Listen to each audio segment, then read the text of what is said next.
Do you adore heist movies and love the aesthetic of haunted industrial cities? Well, Blades in the Dark is going to be the perfect game for you. Because on this episode of the RPG Goblin, I bring on Odin and we talk about Blades in the Dark, which is a game about playing scoundrels who are the lowest in the city as you slowly build up a reputation and a crew and make a name for yourself. This episode was insanely fun to record. Blades in the Dark is such a crazy game, an amazing game, even. And I really hope that you enjoy this episode. Though, a quick side note before starting, around an hour into the recording, my audio went really weird for a little bit. Luckily, I didn't talk too much around this time, and it ended up clearing up after a few minutes. But I do want to give a warning that it is a little rough about an hour into the episode, and I think ends about around an hour, 7 minutes or so. But yeah, let's get into it.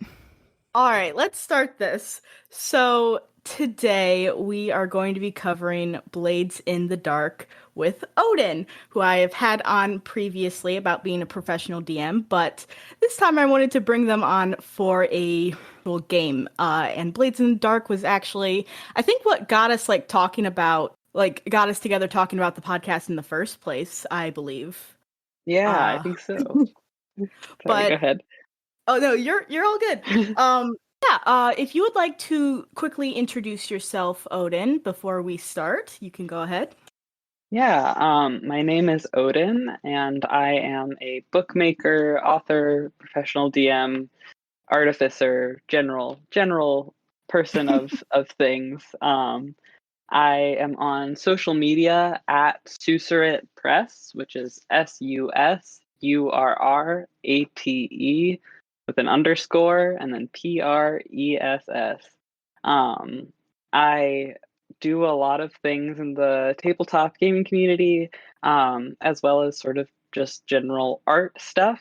And I have a book coming out this spring called Finding Fernbough. It is a middle grade or young adult fantasy novel about a crow going through the woods on an adventure to save his forest. And that's sort of the big news that I've got going on right now.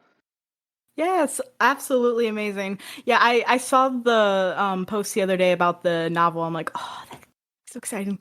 Um, always super fun stuff, especially with new projects releasing and everything. Yeah. Amazing. Um, yeah, so I guess we'll get into it. Also, all of Odin's social media will be in the description of this episode as well, just for easy access, along with social media for the podcast itself. But yeah, let's get into it. So, we are talking about Blades in the Dark, which is a very, very interesting and fun game in the Forged in the Dark system, which I believe Blades in the Dark itself is like what created that system. And it is by John Harper. And I have heard such amazing things about this game. A lot of people that I see talk about it with such like high respect and enjoy the game a lot. And so I thought it would be great to, finally cover it. And I've read the game itself, and it's a very good book, very good. But I haven't yet played it, and I don't believe you've played it quite yet either, Odin. I actually have as of now. Oh, you have? Yes. Hell yeah. Yeah, when I was working on the project that we'll talk about a little bit later in the episode, I created a couple settings and things that I needed to play test, and so I was able to work with some friends to actually run through stuff. Perfect. Oh, this is going to be even better then, because definitely I think experience with playing the game, at least for the guests that I have on, helps. And so I was really hoping that like you did play it, and that's perfect. Amazing, because I definitely have some questions from I'm guessing that you ran the game since it was like your setting and everything. Yes. Okay, even better. Awesome. All right, cool. So Blades is an interesting game, and I'd love to hear from you. When you think about Blades and like reading Blades for the first time, how would you describe the base setting of the game? Yeah, so Blades in the Dark is a great game that is really player focused on how you sort of create the adventures. So rather than an environment that is really very defined, like you have in Dungeons and Dragons and games like that, um, the game master in Blades in the Dark creates a world and establishes a world for people to play in and start a conversation in. Um, but they do not have to plan events ahead of time or anything like that to lead to a full story. Mhm. Rather, they present opportunities for them to follow and then sort of face the consequences that come from that. Um, it is a game of scoundrels and criminal enterprises and sort of an industrial landscape. That is the base sort of expectation of play. Mhm. Um, and there is sort of the catch of you can't leave the city that you are playing in, and that is what sort of raises the stakes. You can't get out of the city. Um, and you start playing as sort of fledgling crews, which we'll get into all the language of it a little bit later, but you start as someone who is trying to make a name for themselves. And you, both the GM and the players, are playing and designing this world together with the future of the game in mind, which I think is really, really cool and interesting, especially the players playing that long game as well, rather than sort of only playing in the moment that is being defined for them. Mhm. Um, Another really special thing about Blades in the Dark and the Forged in the Dark community in general, which is sort of what started Blades, as you mentioned, is their SRD, which is their system reference document, which is available for use under the Creative Commons license. So, as long as you give attribution to the game and to the creators, you are allowed to use these settings and all of the rules in your own games. And I just, especially with everything going on right now with the open gaming license with D&D, it's just so refreshing and nice to have another game that is so open to interpretation, use, and play. Yeah. Absolutely. Absolutely. I think that's a big thing that a lot of creators are especially addressing now because of all the OGL things. Um but yeah, like Blades has a very interesting setting. When I first read it, one of the things that really stuck out to me, and this is from the book itself, is that it says you're in a haunted Victorian era city trapped inside a wall of lightning powered by demon blood.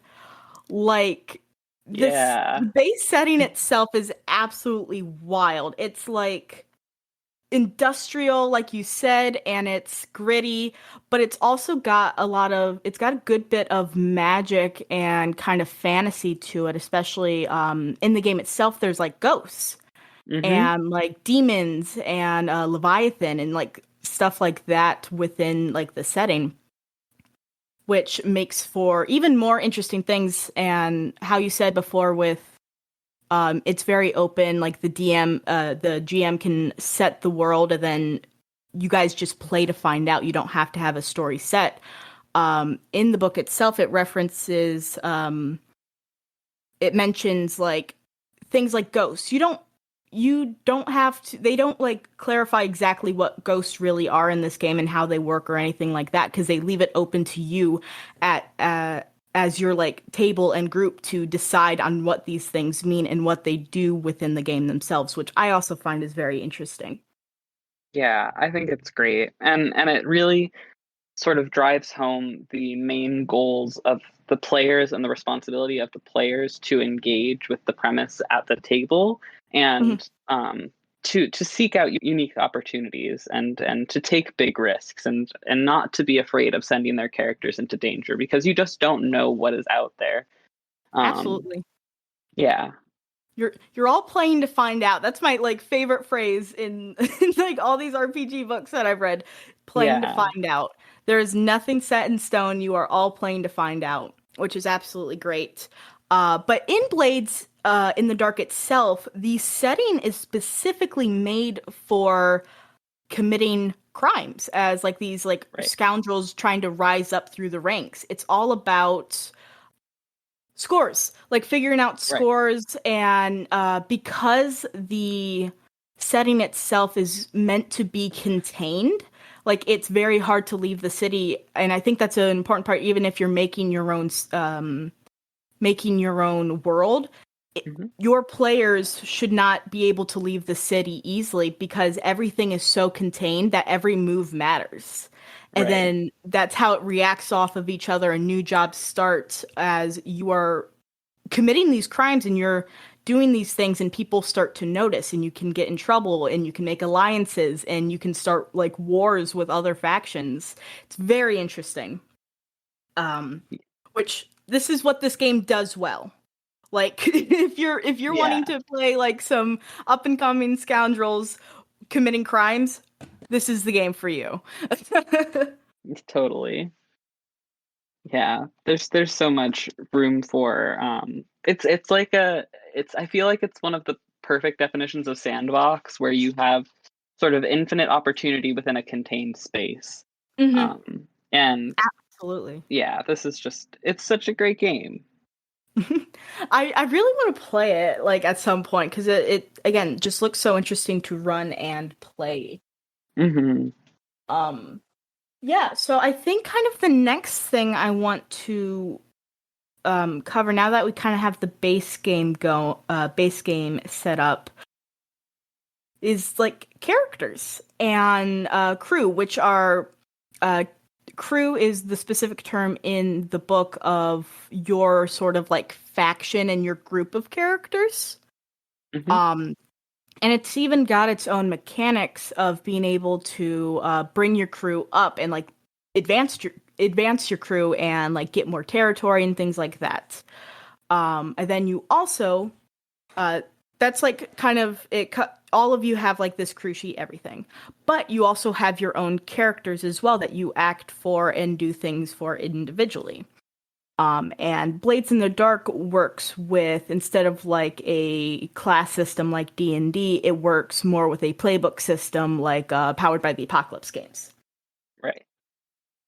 Which the playbooks, if playbooks usually work off of tropes, kind of like these are specific kind of characters that you've seen in these kinds of movies or books or video games, like game like media like this that you've seen. Like it's kind of based off of those tropes, and you can decide what kind of character you want to play.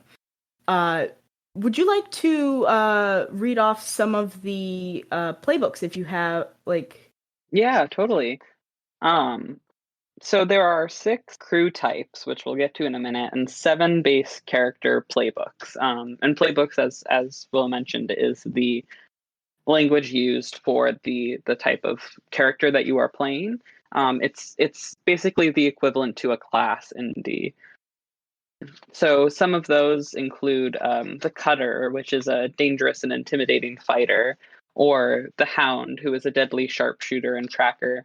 But then you also get into the supernatural things like the Lurk, which is let me get the stealthy infiltrator and burglar, um, or the Whisper, who is an arcane adept and channeler. So there are Mhm. all of these different sort of groupings that let you dive into whatever you want to dive into, really. And the book also makes very clear that you are not limited to what is in this rule book. You are allowed to combine things that don't exist specifically. So if you want to combine the lurk with the whisper, you can do that. Or they have a ton of extra resources on their websites with all of the rule books that you can download for free, and all of these supplements that are also just bonus material as well. Um, yeah, Yeah. so that is Um. that is sort of the playbook overview. Yes. Which I want to just mention even more. Evil Hat is the publisher of Blades in the Dark, and on their website you can find all of the playbooks, all kinds of references and resources for Blades in the Dark. They have it for their other games as well. I just think it's one of the best things that like they have, and that a lot of like RPGs, like if they have references and playbooks and stuff like that downloadable on their website available for everyone, one of the best things in my opinion, because it Yeah, makes playing so much easier. they also have just complete core play sheets available on their website, bladesofthedark.com. So Yeah, it's you true. can learn how to play without having to buy anything.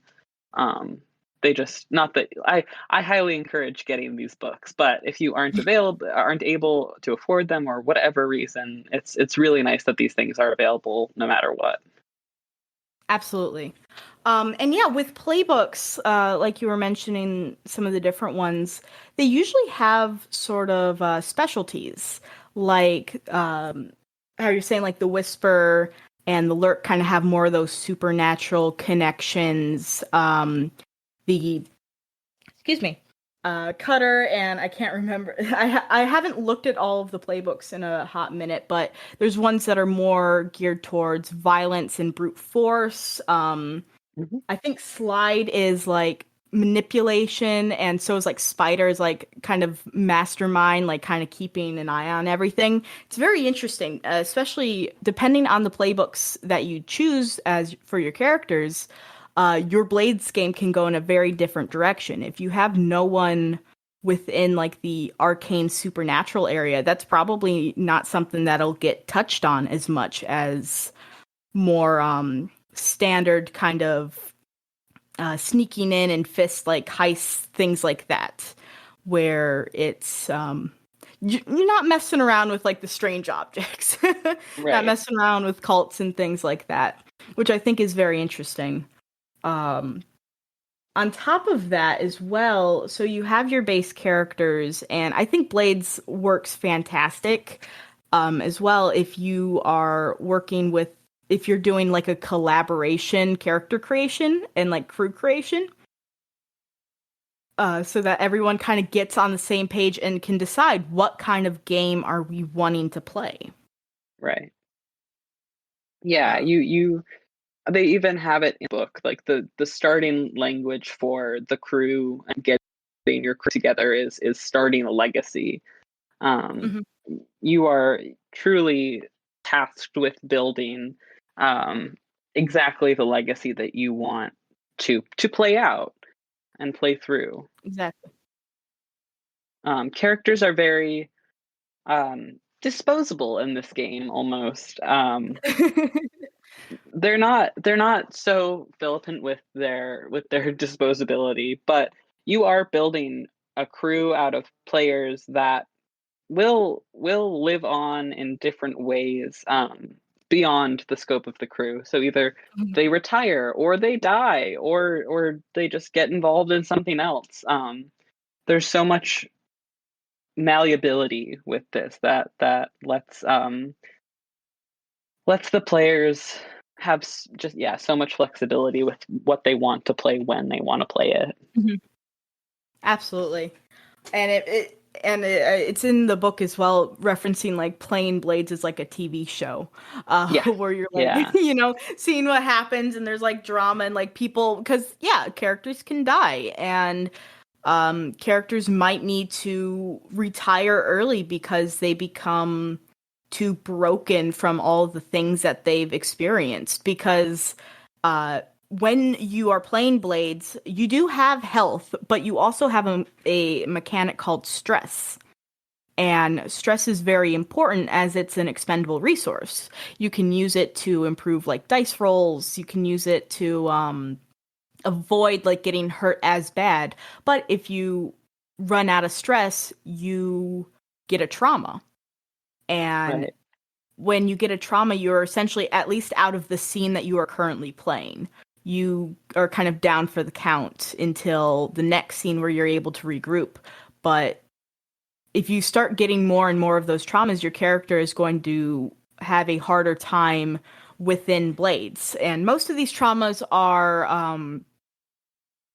are more role play oriented than it is mechanically oriented, except for the fact that if you have, I think, four, your character has to retire. They just Yeah. can't cut it being a scoundrel anymore. Yeah, and your traumas last with you for life, just like Hmm. real life. They stick with you, and they are very much like role play elements, but they also, and this ties into role play, but they affect your ability to do other things. So, They do. um, yes, yeah. So, for example, if you have the haunted trauma, it may be impossible or much harder for you to commit acts of violence against someone because you've Hmm. been haunted by your past and what you've done. Um, it humanizes you in a way and Yeah. weakens you in that humanization, um, and just puts a new level of challenge on top of what you are already playing with. Absolutely, and I think that makes for some incredibly interesting role play when you get into it and you have to, because again, you can even take it depending on what caused you that trauma. That's a big part of how you can role play it and how it humanizes and changes your character. It's Hmm. very, very interesting. I think I don't want to talk too much about mechanics at this moment. I think we're going Hmm. to cover that after crew. So, with the crew creation, I don't know. I'm not super versed on the crew creation as much, but since you've played recently, do you have a good way to explain it?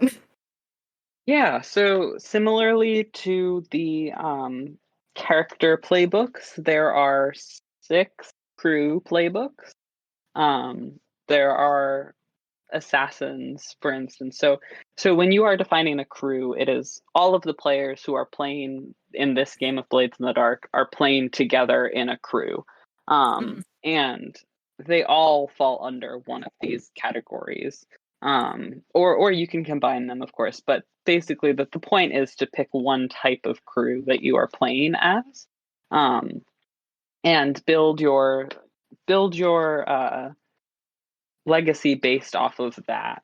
Um, and in a sense, the crew is the sort of central figure of the stories that you tell in this environment. Um, as we mentioned, scoundrels come and go. They Mhm. they they aren't always there, but the crew always is carrying on. Both the crews that you face and any crews that are existing in the world that you're playing in, because any other scoundrel you run into is going to be a part of a crew somehow. Um, so there are six crew types, as we mentioned. There are assassins, who are killers for hires. There are bravos, which are mercenary thugs, etc. There's cults, who are acolytes of a forgotten god, or whatever you. They're supernatural. Mhm. There are the hawkers, which are vice dealers, and I'm sure we'll get into vice a little bit more later. Um, Yes. but vice is a big component of these games. There are the shadows, who are thieves and spies, and there are smugglers, who are contraband transporters. Um, and similar to the character playbooks as well, your crew is how you are known in the setting that you are playing in. Um, it influences the ways that other people will look at you based on who you are associated with. It's a super important decision, and it organizes gameplay from doing crime in general to focusing in on exactly what you are supposed to be doing, or like should quote unquote be doing, um, throughout the game. Um, so you get to choose a reputation at the beginning, which is exactly what it sounds like. It is how you are known in the underworld that you are playing in. Um, and your lair, which is exactly where you live. It's where you come back to regroup after a score or a heist goes Mhm. down.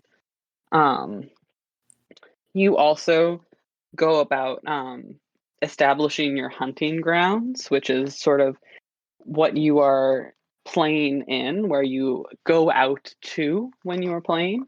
Um, and also similar to the character playbooks, you get to choose special abilities and crew upgrades, as well as a contact specifically for your group.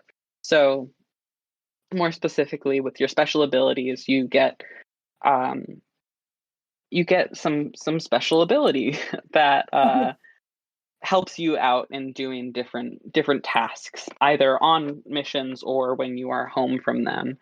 And then crew upgrades are all listed out in the book. There are a bunch that you can choose from, but basically they can go from things to having a hidden lair, so your lair becomes harder to find or secret, or you can build a workshop so that you have more tools to work with and tinker with to increase or progress different projects that you are trying to do, as a team in your game. And then, Yeah. And yeah, go ahead. oh yeah, it just makes you, it just like improves you even more and makes you even more of a like target as well, because you are starting to increase yourself and take on more territory, because that's also something that you can get through an upgrade as well, correct? Right. Yep. Totally. And actually your what's it called? It's the your turf. Your turf Hmm. expands as you grow. So it's not only an upgrade, but that is something that happens as you play as well. Gotcha. Um, and then you also get to pick out a favorite contact. So it's someone who you are friendly with, who can help you, a long-term ally, a friend, something like that. Um, and it impacts the way that your faction or your crew is growing. Absolutely. And It's that, I think, yeah, that is the overview of the crew creation. Yeah, that's a very good overview, because like I don't know, I think the crew, it's something that I found quite fascinating.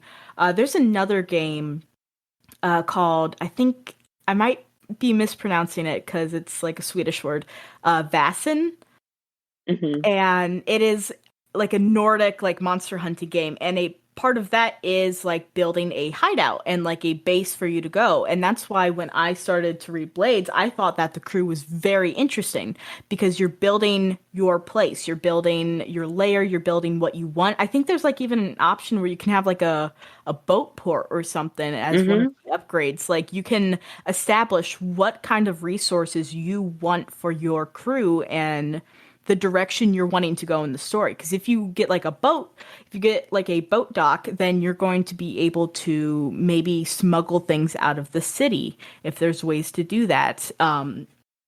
It's very interesting. I really like the idea of like these layer place mechanics that some of these games have, and I think Blades does it very interestingly.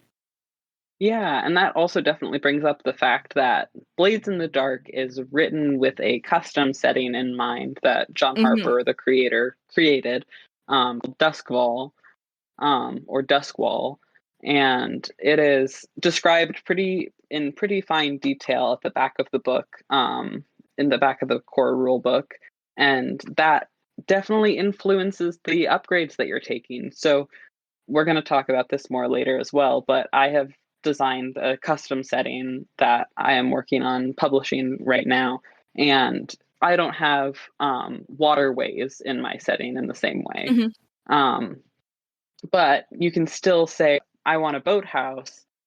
How are we going to apply that to the setting that we are playing in?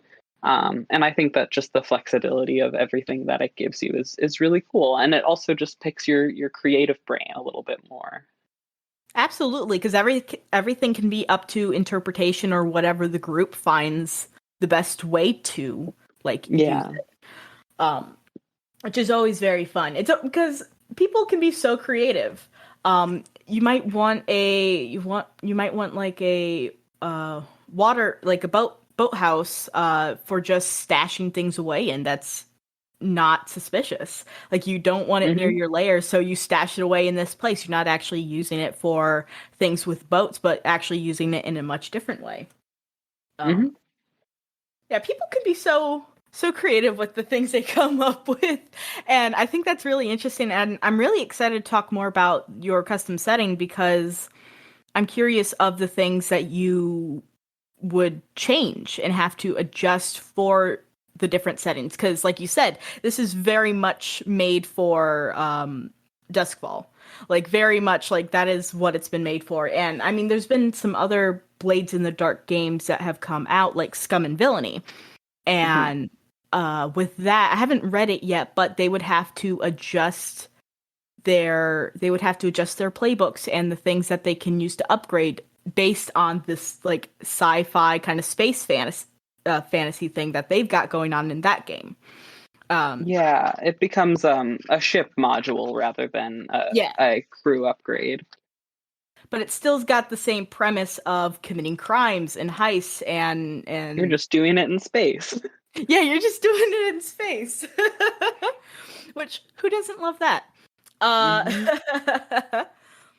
but yeah, that's the character and the crew creation. And like I said, it's very interesting.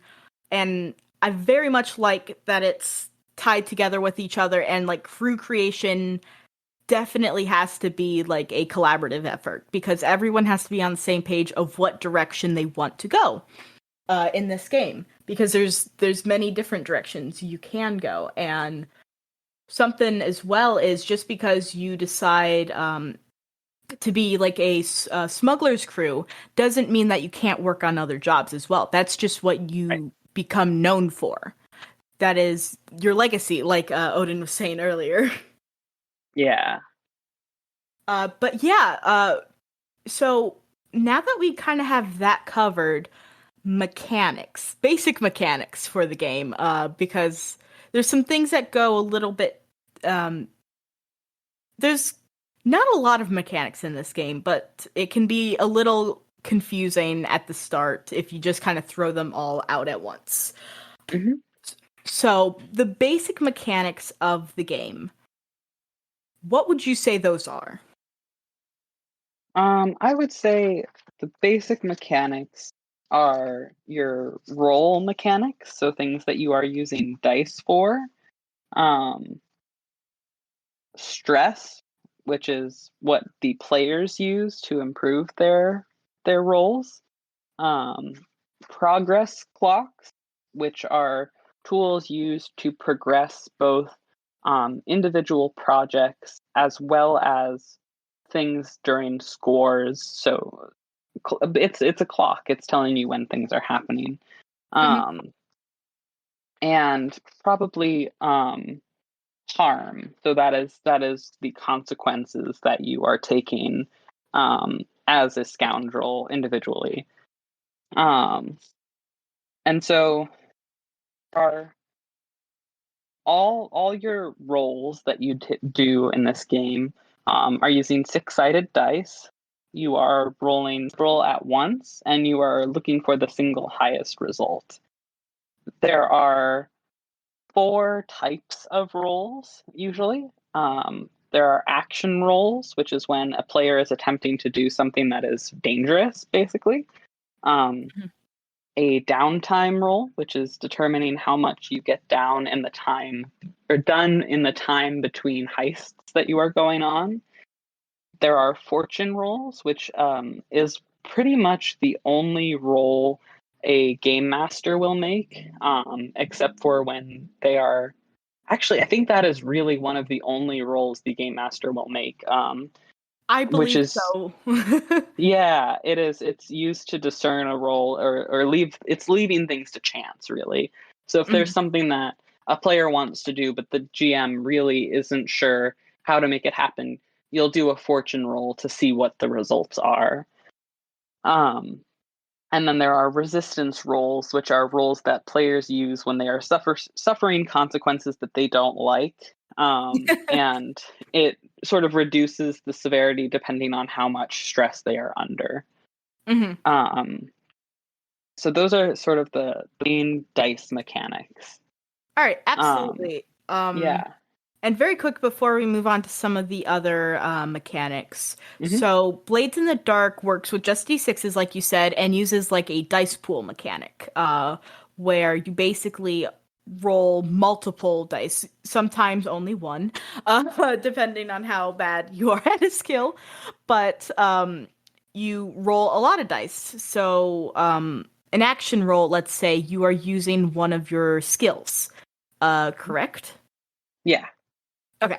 And that can be, I believe, survey is a skill, and you're like trying to look for something. And so that is an action roll. That is something you are currently doing, usually probably in a heat of the moment, and you have to roll however many dice that are in your pool for that. So let's say that you have I can't remember. They're like called action points, or yeah, dots. You Action have like ratings. Yeah. yeah, you've got an amount of dots, I think up to 4 dots for each skill, and that'll tell you how many dice you roll with each of those skills. So if you have two, you roll 2d6s, and then you take whichever one is higher. And then it goes off of a system of a 6 is a success, a 4 to 5 is a partial success, and a 3, 2, or 1 is a bad outcome. Yeah. And then Um, if you roll multiple sixes, you get a critical success.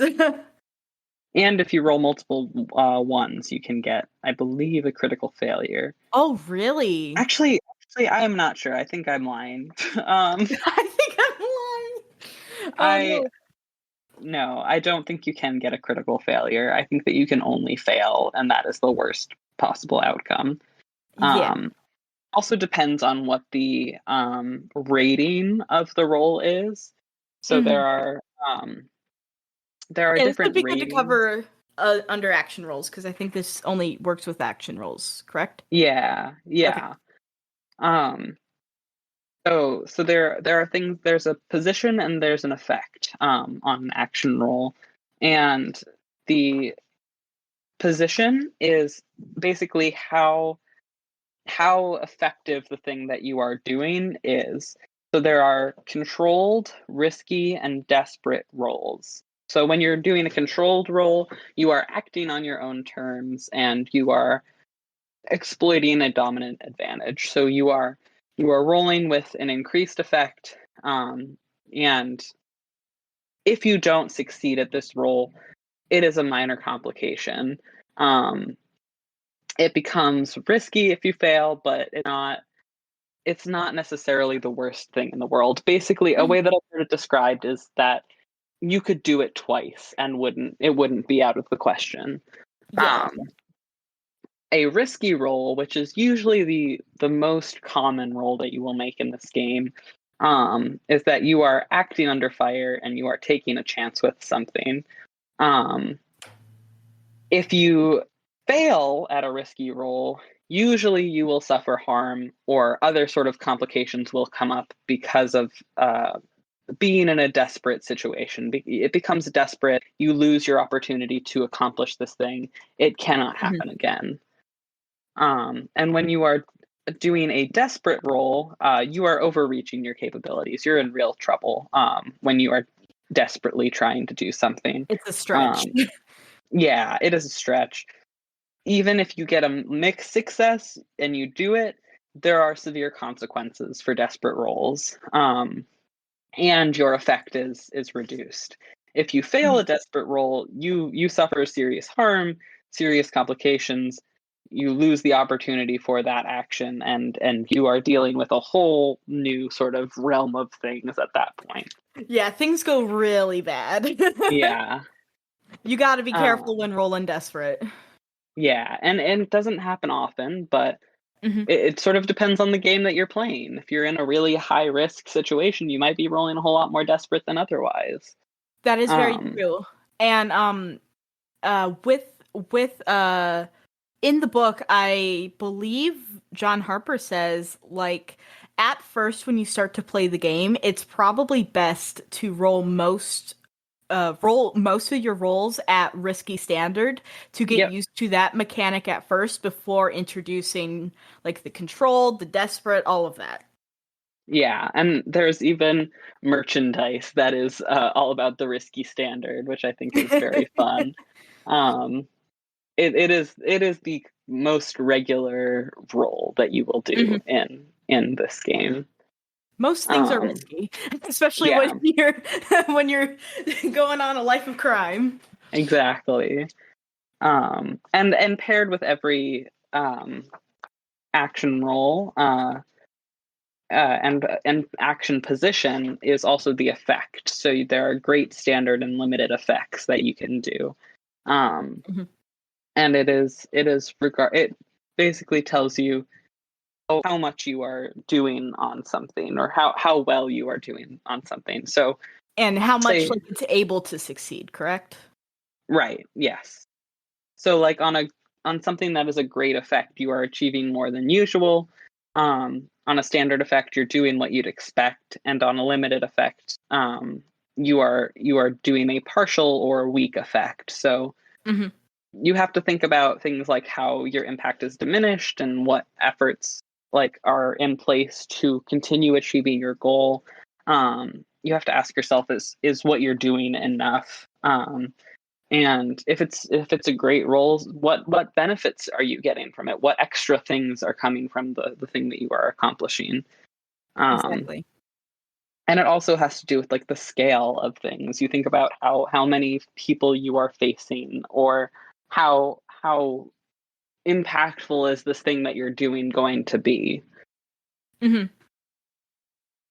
Absolutely agree. It's very interesting the like position and effect mechanics in this game.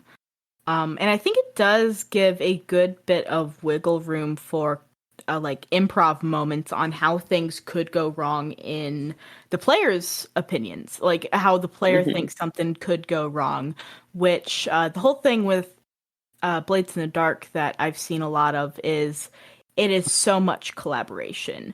Like a Yeah. lot of things are up to the players to decide or narrate or something like that. They've got a lot of agency within this game. So even with things like deciding on the position and effect, if you start to use the like controlled and desperate and limited and great and all of that, um, it's they talk about having like it being a conversation. If the GM rules it as something that might be desperate, one of the players might say, "I actually don't think it's desperate because of this reason," which I find very interesting to bring like that kind of conversation and working through what roles are what. Is there more on the consequences and effects that you had that you wanted to talk about? Um, I don't think at this very moment. Kind of the next thing, if we're talking about more so character related things, I wanted to talk a bit more about like health and stress. Hmm. Cool. I was just going to mention, like we were talking about earlier, stress is a consumable mechanic within the game that every player has. Right. Yeah. So stress is a quote special reserve of fortitude and luck, basically. Mhm. And so if a player doesn't want to suffer a certain consequence, or they don't want something to happen, they can take stress instead, which gives us a resistance roll like we were just talking about, which tells us how much stress it costs to avoid the bad outcome. So if someone Mhm. was doing a um, desperate roll and it went poorly, you can expend stress to reduce the impact of the consequence that is occurring.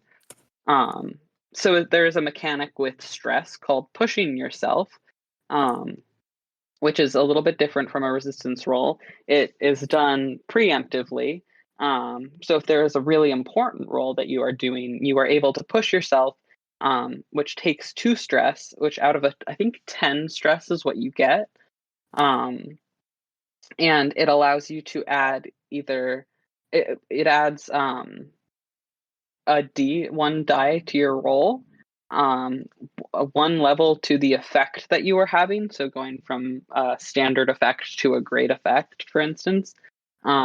Or it allows you to take action when you're otherwise incapacitated, which is all about sort of lost opportunities or the Mhm. position that you're in.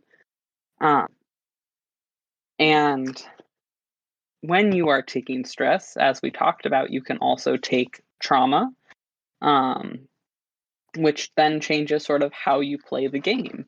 There are 8 trauma conditions that are in the book, but you can also make up your own with your own sort of conditions that come from it. Mhm. And as you said, when you take 4 trauma conditions, then you no longer are able to play as the scoundrel that you once were. You can retire or become incarcerated, and there are different mechanics for those things as well. Which means your Um, scoundrel is still out in the world, just not actively played within the game. yeah, unless they die, which is True. its Unless they own, die. yeah, which is its own thing. Um, and you can also take stress by having a supernatural experience. Um, and uh, that there's different things that happen. So you can, for instance, you might be paralyzed with fear if you see a spirit before you, um, or you can try to run away. But you can also become possessed by spirits, and that will inflict trauma on your body and things like that. And there are different mechanics with the supernatural that happen based on how long a spirit inhabits your body, or things like that, as you play through the game. Absolutely.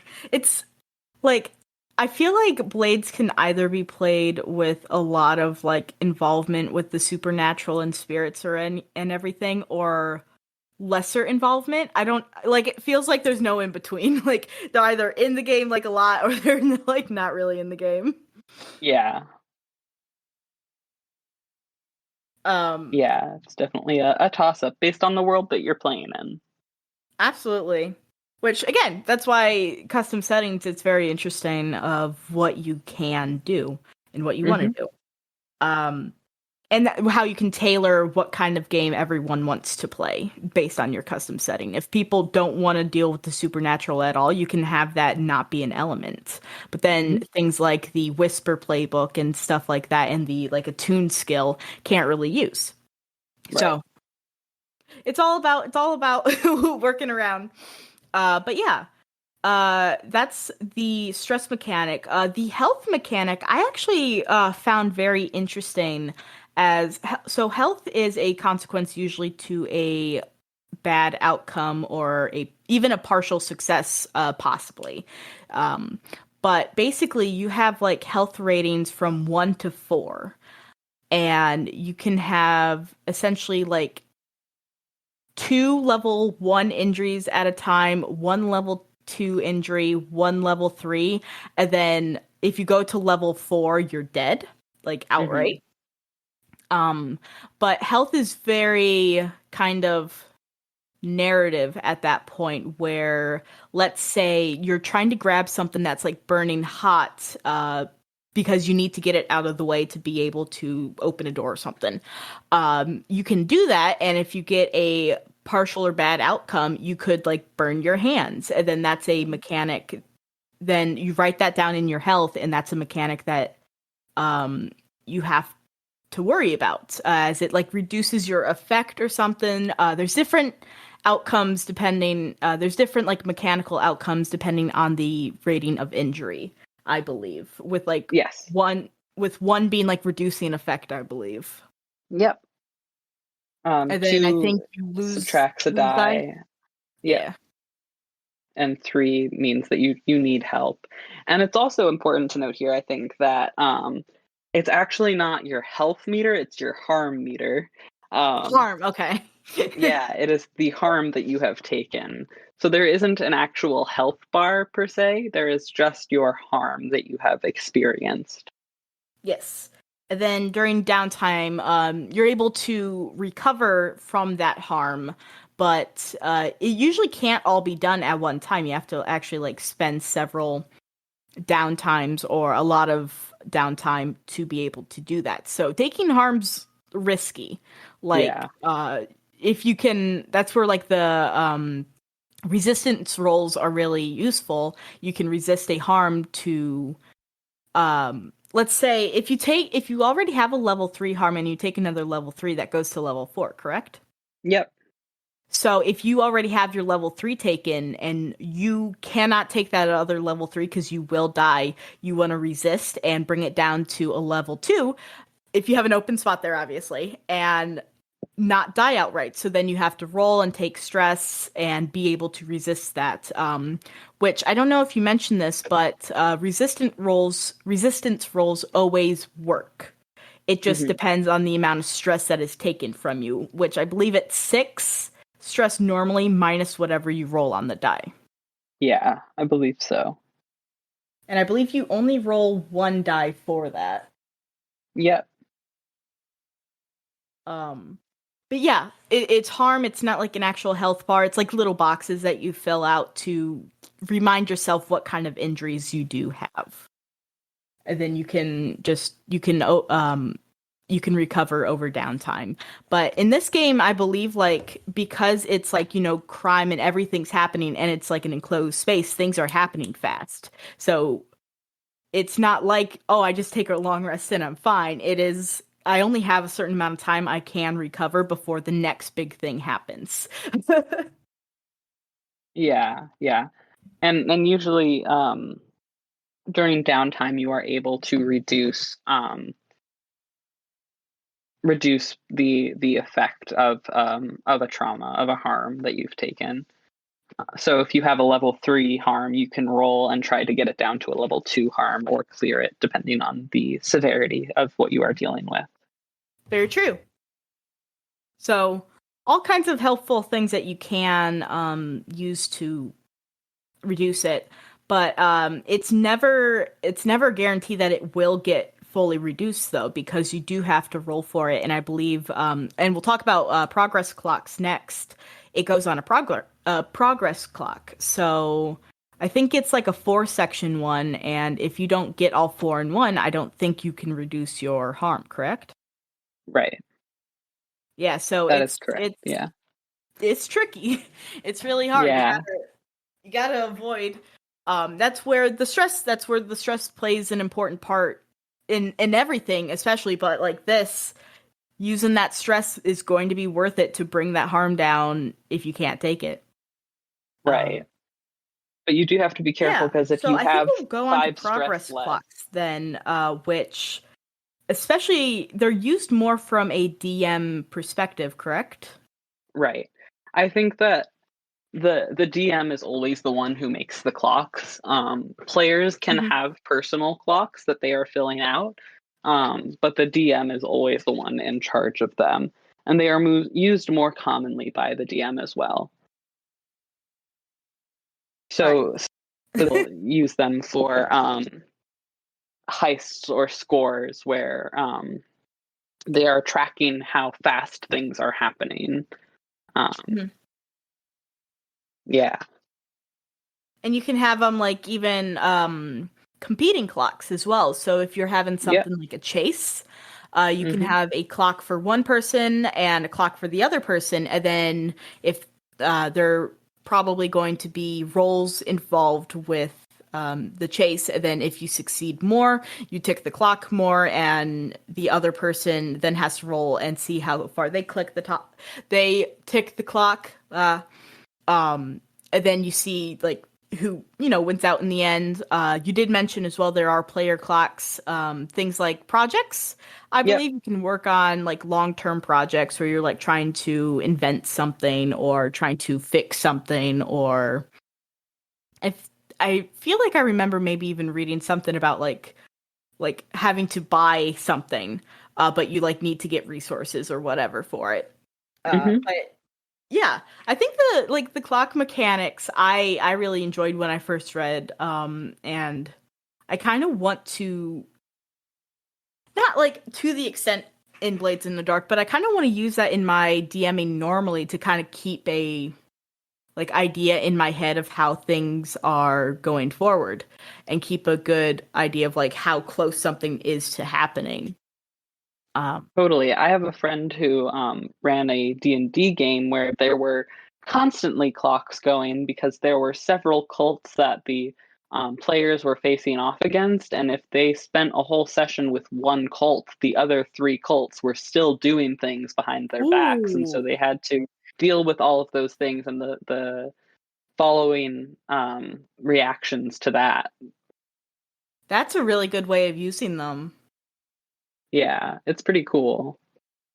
I like one way that I've seen in actually listening to some Blades in the Dark is like finding out like a threat finding you out or being able to figure out Hmm. you're there is a very fun way of using it as well, where you're able to keep track of like their level of awareness.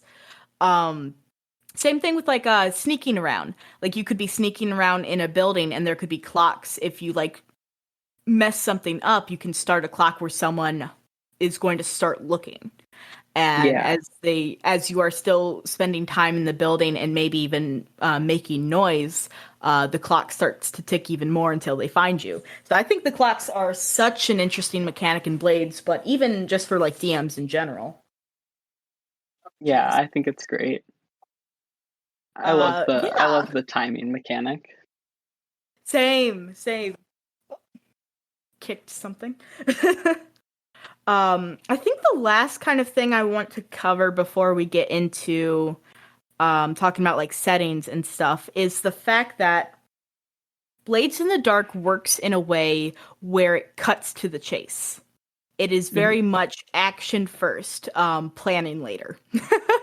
Yes. Which I think the way they do this is very interesting because I think as a game where you're having to commit heists and crimes and be able to anticipate things, planning later is kind of scary. But the way that they approach it, I think, makes it so that the players, because planning can spend a lot of time. You can spend a lot of time trying to think through every single option, and it's like 2 hours of planning before you actually get to the thing. This is like, no, basic plan. Are we like sneaking in? What's the obstacle? What's the like one detail we need to like provide for it? And then we jump into engagement role and actually doing the job.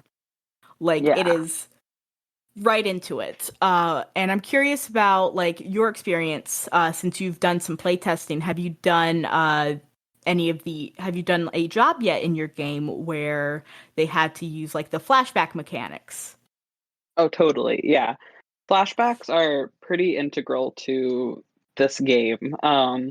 Because your players only get like a minute or a few minutes to determine sort of how they are going to approach a job. Um, the flashback mechanic allows them to say, okay, we prepared for this specific thing in the past, so this is how it is going to affect our play now. Um, Mhm. for And it can instance, happen in the yeah, moment, right? Like as yes, something's exactly. happening. It does. It happens with stress. You use your stress to expend a flashback, basically. Mhm. Um, so as long as you have the stress to do it, you are able to say, "Actually, I have prepared for this." And of course, your game master might say, "Actually, outrageous! Like you can't have done that." It Um, depends on. I think that's part of it as well as it depends on what you have planned with how much stress you can use. If it's something yeah, like I had to like hire a person and all of that, it could have been something you thought of before, but that's going to use more stress than I actually remembered. This is going to take reference from the Adventure Zone very quick. Is I remembered to bring a tape recorder to record a right. conversation with someone. That's going to use less stress than I had to hire a person and work all those details out, which I think is very interesting. Yeah, absolutely. And it just gives the players more motivation to be paying attention both in the heist and before the heist, because it makes them think about what they are doing when they get into a sticky situation. Absolutely. And I think it's just a fun mechanic overall because I think it lets players kind of come up with interesting solutions on the fly.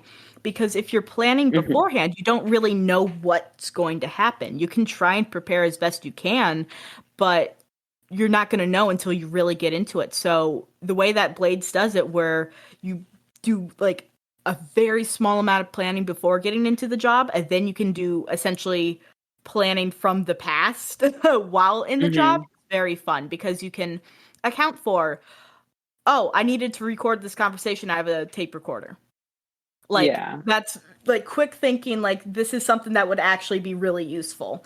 Um uh yeah, I don't know. I just really like the approach of getting straight into the action. Yeah, it keeps you on your toes, and it also prevents the game masters from overthinking things, and it completely avoids the potential for railroading. That just can't happen when you are thrown into a mix. Where no one knows what's going on. Yeah. And part of that as well are engagement roles, correct? Hmm. Where at the Yeah. beginning of the job you have to roll for an engagement role, and I don't really remember how this works. Yeah. So engagement roles are done when you are cutting to the action. Um, and you take one die that you get for just sheer luck. And then you have the potential to get an extra die for any advantages or lose a die for any disadvantages that you have. So if you've exposed vulnerabilities in the target's facade or whatever you're dealing with, you might get a bonus die. Or if you have a friend on the inside who is helping you prepare for this task, you might get an extra die because you've um, done the work before going into the heist that will allow you to be prepared for it. Um, Having like someone hired to help you could be an extra die because you've had to spend time preparing that resource.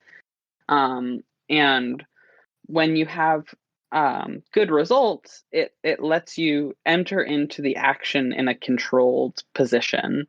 Um, and mixed results are risky, bad results are desperate. So it plays with all of the standards that you are working with Mhm, for all of your roles. It lets the players decide where they're putting their value, mhm. because they can use their downtime activities to prepare for the next heist, but that means that maybe they don't get as much time to work on their personal projects, or they don't get as much time to heal from something if they suffered a trauma in the last one. So it really lets your players decide where they're putting the value that they bring to the game. And also, Absolutely. it's a great role play opportunity because, for instance, there's a game that I was listening to where someone suffered the reckless trauma or the reckless condition. And so they no longer were going to take as much rest on their downtime because they're just ready to get into the next fight. They just want to get out there.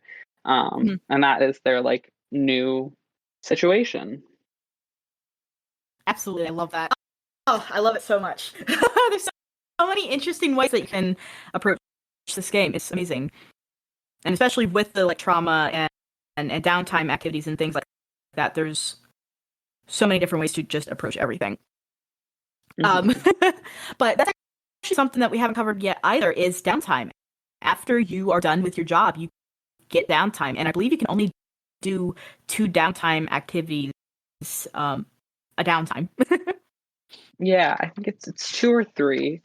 Um, so downtime is the break that the players get to take between scores. Hmm. Um, it's a reprieve. It's a place for them to catch their breath, focus on low energy tasks, and the sort of quieter elements of the game. And it also lets them shift into the next phase of the game where more mechanics are needed. So there are four parts of downtime. Um, and of that, there is then also the downtime activities that you are taking. So let me check how many downtime activities you get. Yes, you are totally right. 2 downtime activities per downtime. But there are also other parts of downtime, which includes the payoff, which is when you get paid for the last task that you've done. Heat, where you figure out how much sort of attention you're getting as a crew. That's Good and bad. from yeah, it's from the law, from the powers of the city, from other factions, things like that. There are entanglements, which is when you are facing things from rival factions, the city, whatever, just other people dealing with you directly. Then you have the downtime activities that we were talking about. Yeah. And during downtime activities, like you were saying, there are different things you can choose. You can take time to recover after a job. You can take time to buy things. You can take time to work on personal projects. You can take time on being able reduce to reduce heat, get resources, even like hire people. But there's also another downtime activity called Vice, where if you engage with your Vice, which is essentially like a pleasure to be able to relieve stress. It can be like gambling, it can be drinking, it can be pleasure, stupor.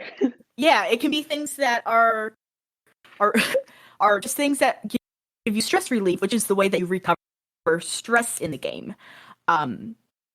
Which again, with how Blades is, it is very risky every time you get stress and get damage, because there's only you get 2 downtime activities, and you might need to do other things where you can't recover, or you can't engage with your Vice and be able to recover for your next mission. So you have to be really careful. Yeah, it puts you in a position of needing to prioritize either yourself or your mission, and what you've experienced also influences how you are able to indulge and respond to that. Absolutely. And even because part of this time as well is getting an idea of what kind of job you're going on next, so you can even start to see where you're going and what kind of activities are the best ones to go about. So if you're going somewhere where you need someone who's able to attune and like connect with like ghosts, or really good at like hunting spirits or something, you might need to go that direction versus recovering some of your stress, because that is a vital part of your job, and you need someone to be able to do it, and you don't have someone on your team. Right. Or you suffered a level 3 harm, and you need to reduce that as much as possible before your next job, because you know it's going to be dangerous and risky, and you might get hurt. You have to like focus all your energy there instead of reducing your stress, which you might need, or working on a project that's going to help you with your next job. So there's a lot of things to think about, and that's at risk, and just a lot of moving elements. Yeah, there are so many moving parts in this game, but not to say that as a means of dissuading you. I think that everything is super dynamic in this game, and everything goes together really well. So once you start picking up on one part of the game, the rest of the game follows along quickly with it. Yeah, and I think that's where just like kind of your intro, when you start the game itself, like the introduction into the game and like your first job should be a good way to show what's at stake and risk, but in a way that's going to help you be able to get at least the kind of rolling and mechanics part of the game down before you get into the nitty-gritty downtime and other factions and working with all these people. Because that can definitely get overwhelming, and if that's not something you enjoy in a game, Blades in the Dark might not be for you. But if you really enjoy those kinds of elements and the social things and the things moving around you, It's perfect. It's great because there's so much moving around that you can control. And because it is such a contained environment, you are in it. Like versus if you're like traveling around to different countries and cities, like it's hard to always know what's going on and be in what's going on versus if you're just in this one city you can't leave Hmm. and you just have to get into it. Yeah. um Yeah, I'm trying to think if there's any other sort of important kind of mechanics to touch on, but I don't think there is off the top of my head. I mean, there's coin and stash, but I don't. I think that if anything, it can be done as a quick overview, and that when you Yeah. complete jobs, you receive coin, which allows you to expand your lair. And basic like petty cash is not tracked in this game. Just it becomes too much, like having to track petty cash and like all of that. But coins like a lot of money. Yeah. But yeah, I mean, those are the big basic like mechanics and things to touch on so far. Character creation, crew, there's other factions as well, but that just depends on the type of game, like what those are and what they can do depends on the game that you are in. But those are the basic mechanics with like stress and harm and all of that. Downtime, jobs, jump into the action. That's the game. Yeah. So I think we're going to start now talking about different settings that you can do.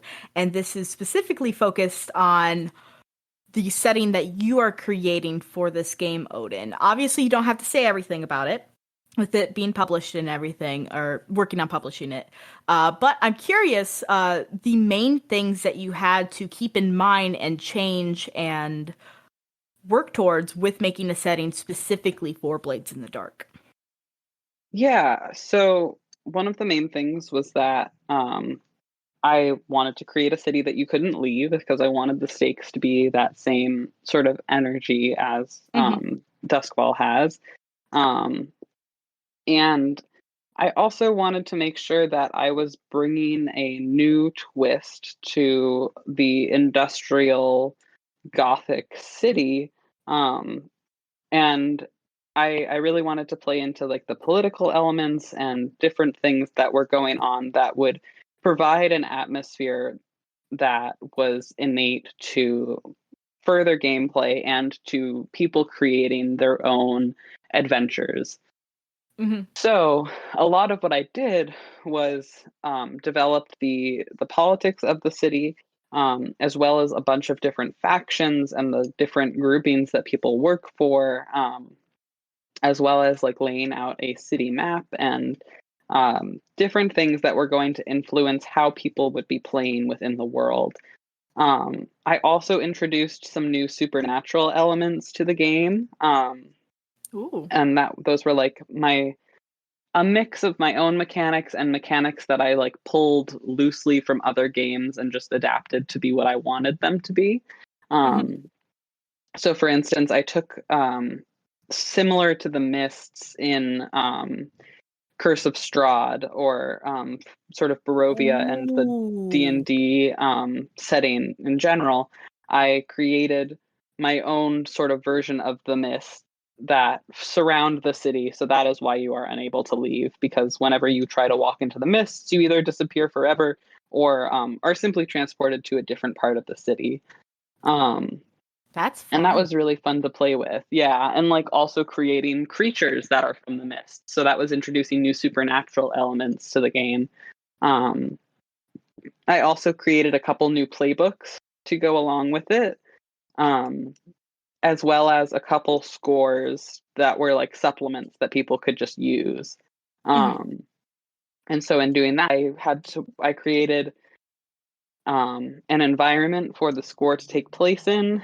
Three different immediate tracks that one could follow, like a GM could just pick up and play, um, as well as designing a bunch of clocks that went along with each of them that could be counted down upon, and things like that. That's really cool. Like Thanks. it Yeah. blows my mind. I've never like I haven't gotten much into the like development side of games like this. So just being able to hear someone talk about it is absolutely amazing. Like there's so much work and so many things that you have to consider, especially with developing a setting for a game that already exists, especially. Hmm. But that Yeah. is absolutely amazing. I wonder, so I'm curious, what has been so far the biggest hurdle with developing the setting?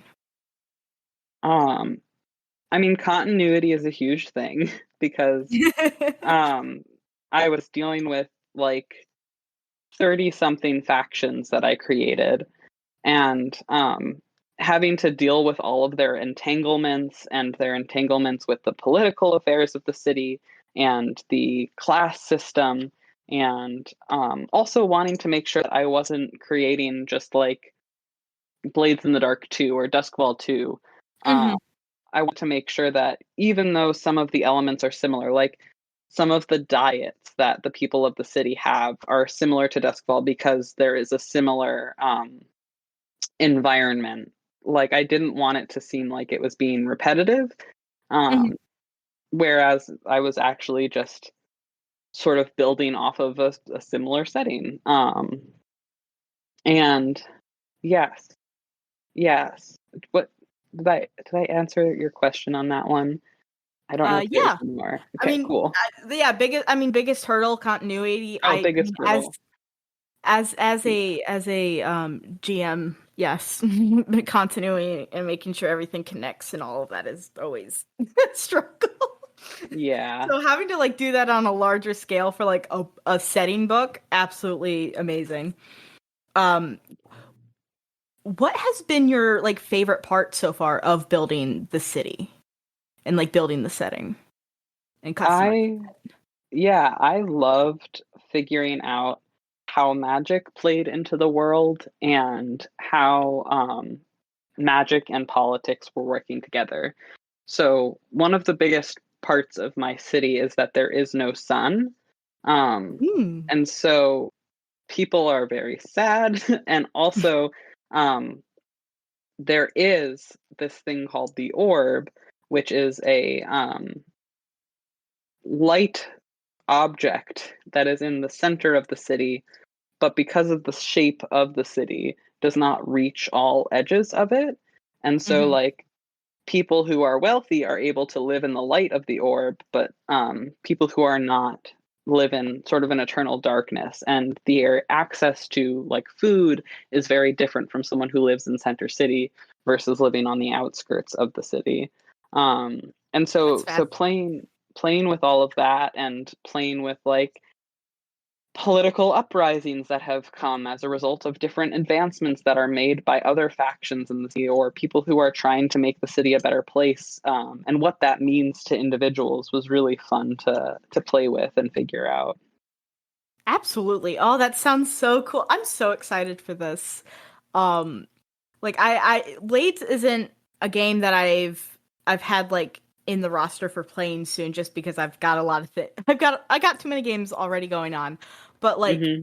having this talk and hearing about your city makes me very excited and makes me want to play it even more. Like that sounds absolutely that sounds so cool. Like and just like the orb being the term for it is amazing. Thank you. Uh, Yeah. and when it comes to when it comes to the city itself, I believe when we were talking, you said this was like a city that you already had like developed before and were adjusting to Blades in the Dark. Yeah, so it is a city that I have written about before and have like set stories in before. Um, but I have created it on a or at a different point in its timeline. Hmm. So I have written stories taking place in the city later in its life when it has been connected to the material plane, as we'll call it, because that is like the easiest language for it. Um, there is that connection has been made, and it becomes a healthy, booming metropolis of like education. And later there is a war that sort of destroys the city. And so, in order to adapt it best to the Blades environment, I wrote about this version of the city is before all of that happens, when it is still in its early stages of development and is really a dark and crime-ridden place. Oh, that's so cool. And so there's also potential that I'm excited about for writing supplemental guidebooks that follow the city later in its life. So when it is a healthy city, when things are going well, and then during or after the war, when it is no longer all together. Oh, that's fascinating. Yeah, there's a lot of potential there. Oh, I'm so excited. Thank you. Yeah, it's really exciting. Oh man. And so I'm curious as well. So you've been doing a lot of playtesting, which means you've been playing Blades recently. From a GM perspective, is there any sort of advice and things that you appreciate, either advice to DMs and or things that you appreciate in Blades in the Dark for advice for people wanting to play? Don't be afraid to let the game go and let your players guide you as well.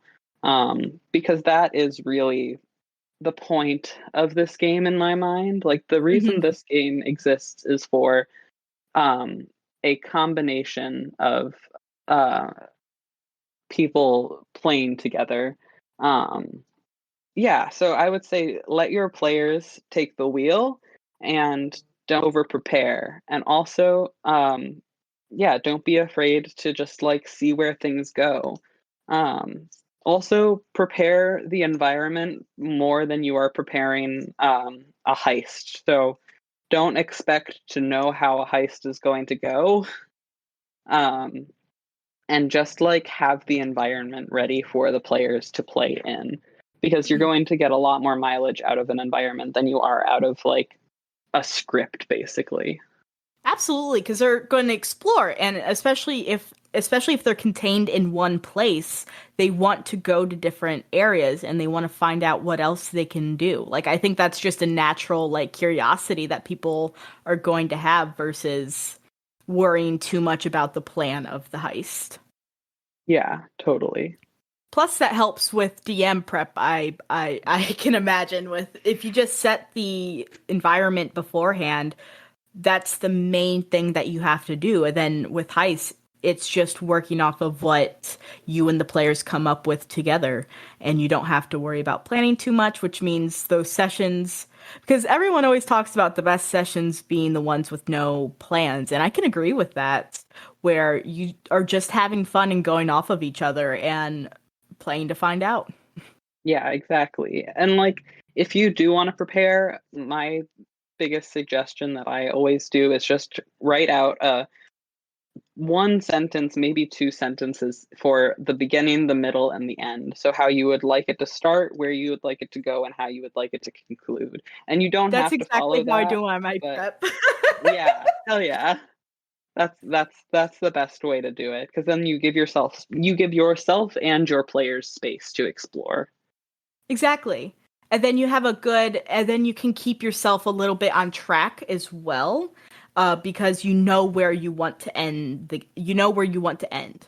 You Yes, know where the exactly. ending point is. And so you can all go through, and it's not even a set end. It can just be like a specific kind of tone or a note of how you want it to end, either on a cliffhanger with this whatever current thing that was happening resolved. Like just a simple note such as that can be how you want to end the game, not like, oh, they have to get to this specific moment because you don't know what moment's going to happen. Right, exactly. But yeah, I personally find that way of prepping very fun. I actually recently did it for this is the day after I started my first ever Monster of the Week campaign, and that's the same thing that I did with that game was a beginning, middle, and end. And part of that as well was the beginning was just kind of the base idea of how I was going to introduce the characters together. And then Hmm. going from there, they ended up doing their own thing and encountering like the first monster and kind of got together as a group. And that was like the whole intention of the session. And with doing that basic notes of like by the end they need to all be together. That's what worked out. Good. That's great. I'm curious as well, with like some of the playtesting that you've done, has there been things that have worked out better than you expected? Yeah, I had no idea how the playbooks that I wrote were going to work out or not, because I had never written a playbook for this game before, and I was really nervous because I was creating sort of like an integral structural element of this game that when I was creating them originally, I had not yet played myself. I, of course, had read the rule book, but hadn't played yet. Hmm. And so seeing the playbooks come in to play and actually work was really gratifying. 'Cause again, I wasn't sure if it was going to happen or how it was going to happen, if it would be balanced and what that meant. Um, it was That's a amazing. really satisfying, yeah, turn of events. I'm just curious. What kind of size group did you run Blades for? I've run it for 3 and like 5 people, I think. That's pretty solid. Yeah.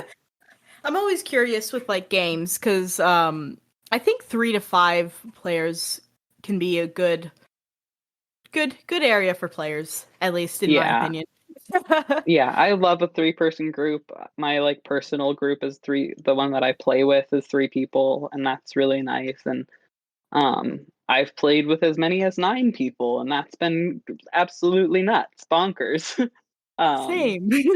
yeah, so it's really nice to have a 3 to 5, I would say, is the best, array, but f even 5 can be on the upper end. Yeah, I support the three Yeah, person group because that's personally what I do as well.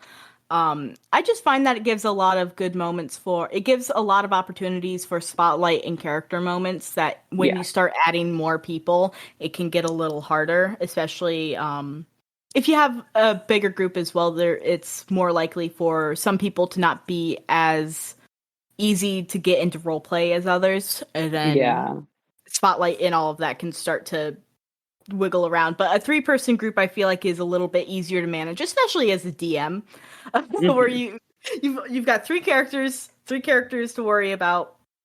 Everything else will go as it goes. yeah. Um, awesome. And on the contrary to to the question I just asked before this one, the previous one, what is something during your play test that you have found hasn't worked out like you wanted it to? Um, planning, I had to rework a lot of my pre-written scores because the Hmm. way that I had originally laid them out was just not like transferable to play.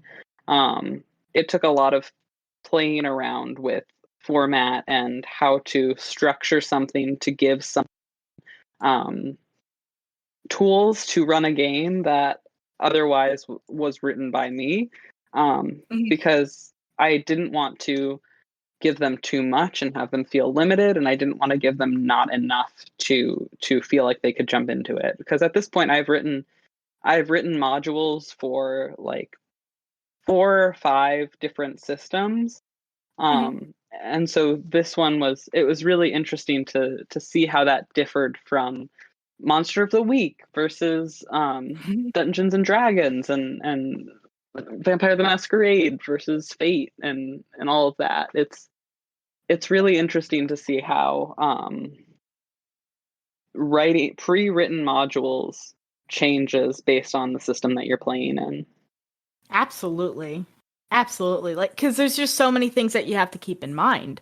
Like, just mechanics alone, not even thinking about like setting or the type of things that need to happen. Like, obviously, a Blades game needs to be about the crime. Right. And that's going to be completely different to a Monster of the Week game where it's all about actually hunting down monsters, and the like types of moves and the abilities that the players have and all of that all has to be within consideration. It's insane. Mm-hmm.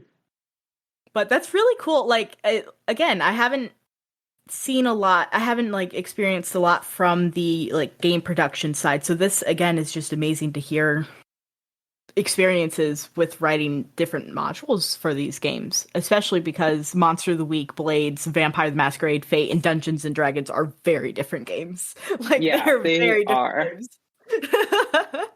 They really are. Like Oh my yeah, it's crazy. Oh man. But I mean that just shows as soon as you part of it is just playing the game itself can help you learn actually how to write these adventures and or modules.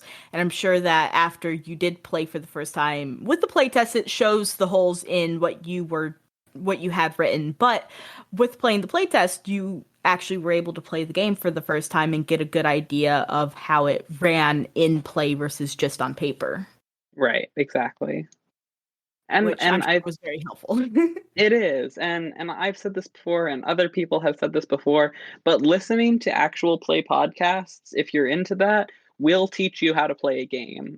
Yes. I know Brennan Lee Mulligan has talked about it, where if you watch Dimension 20, you probably know how to play Dungeons and Dragons just about as well as like any other new player. Hmm. Um, by going to these actual plays, you get to learn it. And so I was really happy to have that background behind me, as well as like having read the rule book and some supplemental material. It was really nice to get into it that way. Absolutely. Yeah, I mean that's how I learned how to play Monster of the Week, honestly, is Hmm. through is through the Adventure Zone. Yeah. Um and it's just it's a good way to see everything played out. It's just, it's kind of funny to think about, but it's a good way to just see it play it out and actually like be able to recognize like okay, so this is kind of how it's supposed to go. Obviously, each table and group and story is going to be different, but you can still get a good idea of the game, like you said, through just watching the actual plays and being able to just listen to them. Even like sometimes mention the rules, talk about the rules, and play through the game and present the story. Hmm. It's very fun. Yeah. Another thing that I'm curious about is with writing a module, and with reading more about Blades in the Dark and everything, how much do you think Blades is fitted for long-term play? I think that Blades is fitted for long-term play in a really unique way. Um, Very much in the mindset of Blades in the Dark is like a TV show. Um, Hmm. I think that it has really interesting opportunities for long lasting characters and for people who want to play multiple characters. Because as your characters become troubled and traumatized and all of that, you get to really play around with role play and how the world and your character interact with each other. Um, and at the same time, it gives you that opportunity to retire players or characters if you want to play something different, Hmm. or explore a new environment that you otherwise haven't been able to get into. Um, I think that at the same time, though, it is really well suited to short form play because you can do one score and have that be like satisfying, you know. Hmm. Um, I run a lot of one shots as a professional game master because that is what is easiest to manage and like get out. And this is a game I would feel really comfortable playing with a new group if we were only going to play once and then not ever again. It really has the flexibility of being a short or a long term game depending on how you want to play it. And also gives the players a lot of flexibility in how they want to approach playing it themselves. Absolutely, because cutting out those planning moments can make sure that you get into the action and that the people are able to actually play the important part of the game. Hmm. Um, a lot of the rules can also be simplified or just like kind of pushed to the side for now with new players. Just go risky standard for most things. If there's a Yeah. special opportunity where it's more controlled, you could bring that up, but just go risky standard the entire time. Um, Yeah, and at the same time, it like has so much flexibility for like really intense long-term strategy. So when it comes to your mhm. faction and your crew and how you're growing your area and your turf and all of that, it's so cool to see all of the different ways that you can really play it up in different ways. Absolutely. And I think there's definitely, and that's where playstyle I think comes in. If you are more into getting to the chase, just wanting to complete the heist, it's probably easier to do short-term games where you maybe change the cast of characters and the settings often versus if you really like the building of your turf and crew and your layer and kind of messing with the political and other factions in the setting itself, long-term play is going to be exactly what you want if that's what you enjoy. So I do Yeah. like that it does have that flexibility. Hmm. Because that's one thing that I wondered because some of the more niche kind of RPGs, I feel like you definitely can do long play with. It can just be harder. Where Yeah. it's so stuff like where you're committing crimes, you might have the same kind of things happen, and you don't want it to get repetitive. Repetitive. Same with like Monster of the Week. You don't want it to get like repetitive and to the point where it's like, okay, unless that's the kind of game that you want, where you just want to hunt the monsters and you're not worrying about like kind of the any kind of overarching story or something like that, but that's what you want, you can do that. But where it comes with story and wanting to have things moving around, um, I was curious with Blades on how well that would work from someone who's been playing and developing a setting. Yeah, I think that Blades works really well either way, and it's really nice to be able to say that. That's good. Yeah, and I think as well, I've even seen this, I think mentioned in the Blades in the Dark book, you could have it, you could get to a point where your crew is kind of finished and you can be done with that season. And then you could still Hmm. go back to the same setting with a different crew with the changes that you have made and new things happen. Yeah, Which I think is also very exactly. um yeah, I don't know. Blades definitely has a lot of opportunities in it. And again, I just adore the kind of streamlined action first part of it, and Hmm. the GM's like additional control, not control, but resources with like the clocks and leaving it more up to the players of like what are you guys wanting to do versus having to like just do a bunch of session prep and make sure your like stories all together. You can just play to find out. Yeah, exactly.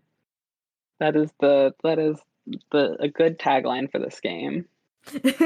Play to find out. Play to find out. um, I guess, do you have any final thoughts or things that you would like to touch on for Blades in the Dark before we wrap this up? I don't know. I think that my biggest takeaway from Blades in the Dark is to not be afraid to just like get into the gritty nature of things right off the bat, and this is a great game to just jump right into if you want to just like get into something. Mm-hmm. um and I highly recommend doing so. Absolutely. Yeah, I mean, Blades in the Dark is, like Odin said earlier, the official website itself, the Blades in the Dark website, has pretty much all the resources and like the books and rules on it, correct? Hmm. So you Yeah. can go check that out if you are curious and want to learn more about the system itself. You can also buy the book. The book is great. Also, one of my like favorite covers. I don't know. I always appreciate like the cover of Blades in the Dark. Yeah, I Really love great, the cover. great rules. It's a great read through, even if you're just from a GM perspective. I like to read through I like to read through RPG books just to see how they present information and what kind of things they talk about. But yeah, I mean, check out Blades in the Dark if it interests you. It's a really awesome system, and I'm even more intrigued of actually playing it now after this conversation. I'm so glad. Yeah, and I'm super excited about Odin working on publishing their book for it. I'm very excited the progress to see what happens with that and when it will come out and everything. So I'm going to keep an eye on that, and you guys should as well. But yeah, I think that's the end of the Blades in the Dark episode. I hope that you guys enjoyed and were able to learn about the system, and I hope that you like it. And that was the end of today's episode of the RPG Goblin. Thank you so much for listening, and I really appreciate any support and downloads on this podcast that we have gotten so far. It's meant the world to me, and to actually feel like a project that I'm working on like this is getting its own momentum and doing well always warms my heart. But yeah, so again, Blades in the Dark, there is a bunch of free resources, even being able to read the core rulebook available on the Blades in the Dark website. If you are interested in this game, please check that out. But if you find that you love this game so much, please also consider buying a physical copy or a PDF of the book to support John Harper and just all the artists behind the actual game. Again, thank you to Odin for actually coming onto the podcast and talking with me about Blades. It was absolutely fantastic to have them on again, and I really hope to have them on again in the future. And thank you as well for listening to this episode. Again, I appreciate it so much. Next episode, hold on, let's bring out the planner. Next episode will be coming out February 24th, and we are going to be talking about a game called 10 Candles. And oh, I'm so excited. If you like horror RPGs, you should really check out the next episode about 10 Candles, because it is an absolute masterpiece of a horror TTRPG, and I cannot recommend it enough. So make sure that you keep an eye out for when the next episode comes, and see you next time.